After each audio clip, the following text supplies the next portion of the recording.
Yo, what up, YouTube? This is your boy LCA3374 coming at you with a quick video. Sorry, I'm really tired. I just got back from the Boston MEPS.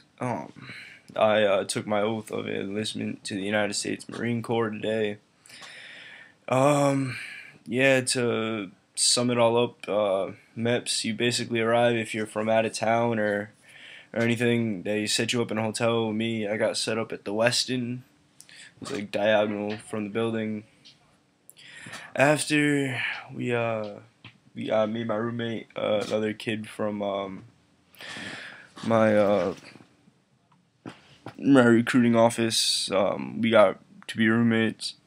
They set us up in a really nice room, two king size beds or queen size, whatever. It's nice.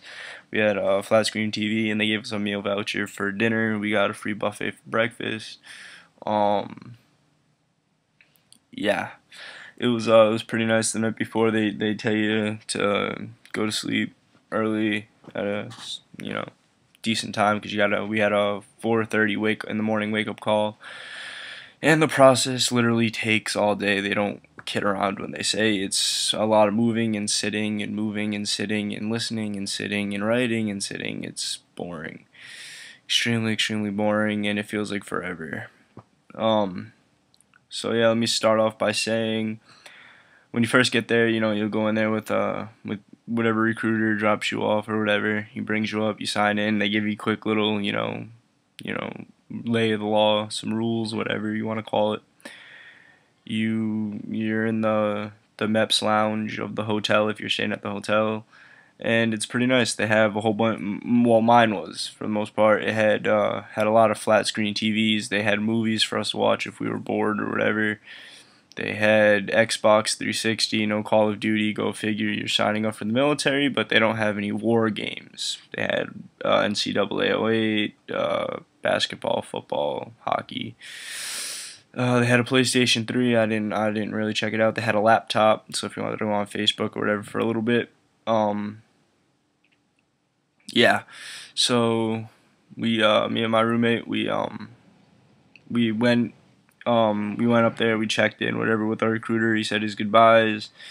Told us, don't eat too much in the morning, because for the Marine Corps, at least, you had to take a quick little initial strength test. It wasn't like a run and a whole bunch of stuff. They checked to see if you do the sit-ups and the pull-ups. Well, at least my Marine Corps liaison, that's what he had us do, and I passed that, obviously, and took my oath and everything. But okay, so after you get settled into the hotel, you go eat whatever. You got a meal voucher, you go get your food. Then you can basically do whatever. If you're taking the ASVABs, you go take your ASVABs. If not, then you basically wander the hotel. Don't get into any trouble, you will be screwed. Alright, second, we went to bed, whatever. We woke up. We didn't get a phone call. We kind of woke up because my roommate set his phone just in case, and luckily he did, because we didn't get a wake up call. I don't know why. Whatever, it happens. So we got up, we got dressed, whatever, packed our crap, met down in the lobby for. We went down into the lobby. There was like a little bar set up that they closed for us, and we didn't get to drink or anything. They advise you, if you're 21 or whatever or over, don't drink, because it screws up with the breath. You have to take a breathalyzer test during one of the processing stages. But yeah, so we ate whatever. My recruiter suggested that you don't want to eat anything too heavy. Yeah, you're gonna be hungry because it's the morning. You're gonna want energy, but he said eat cereal. Don't have milk or anything with it. Drink water with it, because you have to take a pee test. So that's what I did. I had Cheerios and like cornflakes, and I drank like 20 glasses of water, literally 20 glasses within a 5-minute period. Yeah, a lot. Not even bullshitting you right now. Literally 20 glasses in 5 minutes. After that, we walked outside in two columns. We went over to the MEP building, and the whole processing phase began. Fingerprint. Everywhere you go, it's all. Every time you have to sign something, you don't literally sign it anymore. You use your index finger, and you put it on the little finger scanner and you go like this, and it scans your finger, and it's basically like your signature now. So yeah, we did all that happy crap. We got all that done. We a lot of you probably wondering, like, do they actually make you walk around in your boxers all day? The answer to that is no. They do not make you walk around in your boxers all day. Most of us were dressed nicely, like as if for a business meeting. I myself had a button-down ivory shirt, tie, black dress pants, and black dress shoes. And yeah, so most of us dressed up nice. Some of us, some of them wearing just regular t-shirt and pants, which you weren't supposed to do, but whatever, they didn't get in trouble. We went through the whole process. Sorry about that. The physical was probably the most stressful because it's the one that can really make or break you. They make you rotate your arms, your wrists, open and close your fingers. They even make you like try to grip with your toes, like go like this with your toes, just your toes, not like your whole foot. And go like that with your toes. They have you squat down and fall to your knees to see if you can actually do that without like getting hurt or whatever. Then they make you stand back up without taking a balancing step from your knees. So like just kick back and stand up. I had a little bit of a problem with that, but whatever, I did it. Then the doctor does, yes, he does make you get fully naked, and he checks your groin and everything, and then he checks your butt. That was pretty awkward. Doesn't like stick a finger up in there or whatever. He just checks to make sure everything's like how it's supposed to look or whatever. Whatever. It took like 2 seconds, literally. I bent over, did my thing, and he was like, "Okay, you're good." And I was like, "Yay!" And then they ask you like a whole bunch of questions, like because you have to fill out a paper at your recruiting office, and then like twice while you're there, saying, do you have any of the following medical conditions? Have you ever been to the hospital? Have you ever done this? All of that. And if you answer yes to any of those things, you have to explain why, and most likely you're gonna have to get a waiver. And if you didn't have a waiver, then you don't get to swear in. If you lie or whatever, you get in trouble. This, that, and the other thing. They tell you you can get a $10,000 fine, up to 5 years confinement, whatever. Main things are, if you did drugs, tell your recruiter. Don't do any the night before or whatever. Don't do any ever. But whatever. If you smoked weed or whatever, like 4 months ago, whatever, it should be out of your system. Like, talk to your recruiter about it.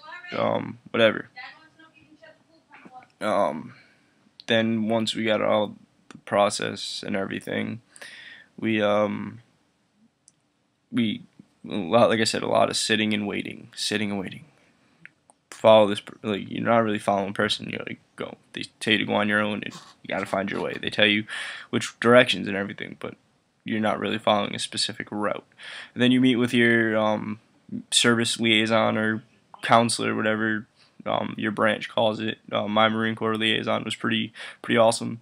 We sat down, he went over the contract, all the UCMJ articles, 87s and whatnot, about AWOL, fraudulent enlistment, all that happiness. And then we went over my job choice. I was originally going to be motor T for the reserves because I'm trying to get my degree before I switch to active duty. So yeah, on my way up to MEPS, my recruiter called me and he was like, "Hey, I got an opening for mortar. Do you want that job?" I was like, "Yes, sir." I'd rather do that. It's more kind of what I want to do. I wanted to be an MP, but I didn't get that because they didn't have any reserve MP jobs open. Mortar team, completely opposite of an MP, but I think it's more suited to my degree that I'm trying to get, which is criminal justice, working as a team type of deal. Motor T is just like driving trucks. I don't want to do that, so whatever. Okay, so after I filled out all my paper crap, took the fingerprint thing, I went back to my liaison. He cleared everything, put his fingerprint into everything, and then he told me, "Okay, bring your stuff up to the control desk," which is like the front desk where you go and check in for every little thing that you do. and tell them that you're ready to swear in. I was like, yes sir, okay sir. And by the way, you want to sir and ma'am everyone. You don't want to be disrespectful. Just say, yup, okay, alright, okay, sweet. No, it's military. It's professional. So we went over. We got a briefing on how to stand at attention. I knew how to do that. And then we swore in. Sorry about that. But yeah, so we swore in and everything. And then he says, "Oh, congratulations and taking this step into joining the United States Armed Services." And then you go and you sit back in the little room that they have you in before, and they give you like a pamphlet on VA benefits, veterans benefits, and a card for, you know, when you swear in a second time for when you actually ship out to boot camp. I ship out October 10th of this year. Yeah. And that's my little sister screaming and crying. Sorry. But yeah, so then after that, we met up with our recruiter from our office, and he took us home. And now I go to pool functions. So until I go to boot camp to get myself, you know, physically and mentally prepared. So if you got any questions, comments, concerns, I don't know, ideas, I don't know what that do with anything, but whatever. Subscribe, comment, message me, whatever you gotta do. Please subscribe. More to come. And then once I go to boot camp, after, talk to you guys later. I'll see you. We're out. Bye.